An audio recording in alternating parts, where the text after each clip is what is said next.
Welcome. In this video, I'm going to show you how to switch cameras in a video call on Messenger with the latest update, so let's get started. First, open Messenger on your Android device. Make sure you have the latest version of Messenger installed on your phone to access all the newest features. Next, open the chat you want to start a video call with. You can choose any contact from your list or start a new chat if needed. Now, tap the video icon at the top right corner of the chat screen. This will initiate a video call with the contact you selected.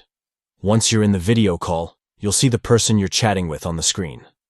To switch between the front camera and back camera, simply tap on the camera icon at the bottom of the screen. By tapping on the camera icon, you can seamlessly switch between the front camera, selfie camera, and the back camera, main camera, during the video call. This is perfect for showing different angles or sharing your surroundings with the person on the other end. And that's it. Now you know how to easily switch cameras in a video call on Messenger with the latest update. It's a simple and convenient feature that can enhance your video calling experience. Thanks for watching and happy video calling.